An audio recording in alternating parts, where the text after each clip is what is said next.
Hello, my friends. Today's date is the 5th of February, and this is a reading for you if this is your birth date, or if this is an anniversary or a special occasion date, but primarily a birthday reading for February the 5th. And this is a 4 card reading, and it's for the year to follow. The first card is a general energy card, something that might be sustained through the year, or something that might come into chop it up, perk it up, make you look. And then there's a challenge card, a particular challenge for those born on this date. And then there is an action to take to stay in balance. And then there is an outcome or synopsis card. So, what is the general energy card of the year but the eternal child? The eternal child is that inner child, is that child of joy within us that hates the limitations of possibilities that are placed upon it. It wants to see the magic, it wants to feel the magic, it can feel the magic, and it can see the magic, and it can taste the magic, and it can touch the magic. It wants to laugh about life, it wants to enjoy life, it wants to have, a beautiful relationships with life, and it doesn't want to be. It hates getting old. The eternal child hates getting old and being bound into an old body that won't respond to, it's percolation of life. It's perspicace, yeah, effervescence of life. Perspicacity, effervescence of life. That's the eternal child inside of all of us. That we have this inner child that wants to taste the sweetness and taste the joy and not be limited in our belief of magic, and to taste our adventures, and to feel the wonder of this amazing beingness in form. But we have get a lot of limitations placed on us by others and society and schools and churches and ourselves, and just our physical abilities and our mental limitations and our emotional baggage that we shove down inside of us, and our will about what we're going to do versus what we're not going to do, and our heart that feels afraid to open, and our voices that are afraid to open and be creative, and our minds that can be limited and stuck in particular ways. So the eternal child, fights against a lot of things that want to repress it. And this is a year where you get to look at those things inside of you, maybe from outside of you, that you listen to and believe, or hate, that have some kind of coloring about the things that lock you in and block you and don't let you remember that you have this vibrant child spirit inside of you that knows about magic, and knows about sweetness, and knows about love, and knows about joy. And so, what is your particular challenge? February the 5th, people? Well, it is the Five of Cups. Five of Cups, suggests a number of things. Primarily, it suggests sorrow. And if you see here, someone lamenting and turning their back to 3 cups that have been spilled. So, what is, losing something of emotional support to you, of emotional comfort to you, getting lost in something that has held you and keeps you in a sense of sorrow. So your challenge is to go through your sorrow, and to go through your attachment to something that you can't seem to let go of easily. Maybe this is a person who is sick, or maybe it's a person who has died, or maybe this is a relationship that ends. Maybe this is some kind of emotional support, whether it's good or bad, that is no longer available to you. Maybe it is an addiction that has been holding you, and you can't let go of it. You can't let go of it.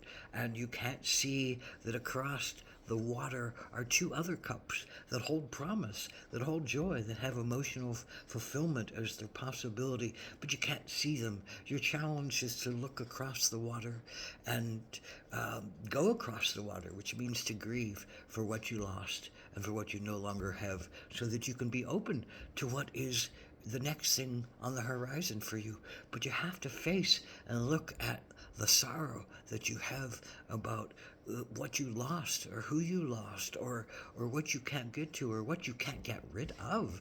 That's the other side of cups, the attractions and the repulsions. Maybe you have a repulsion to something that is eating you alive, but you can't seem to let go of it, and you need some help.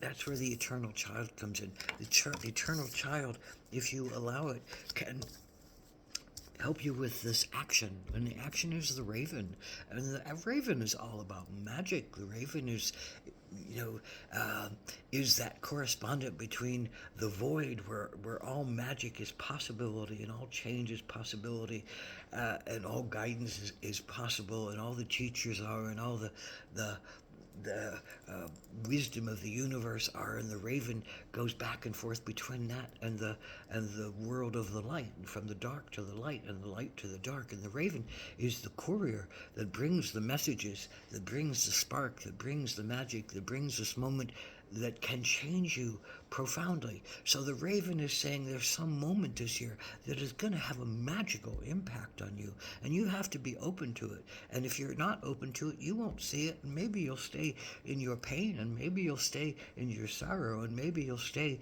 in your addiction, and maybe you'll stay in your apathy, and maybe you'll stay in your depression, or your deepest sense of depression.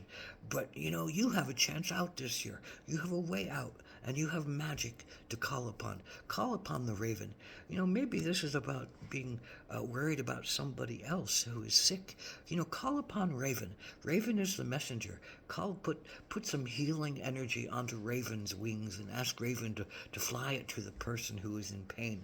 Send this pronounced feeling of magical healing to somebody else. Believe in that magic. Your inner child does, your eternal child does.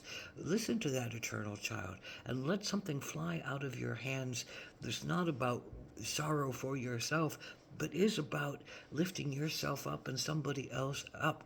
Because when you help somebody else, that's when your child shines. That's when you shine. That's when you step out of your own abysmal self and let things change more easily. You have to cry. Five of Cups is really about crying.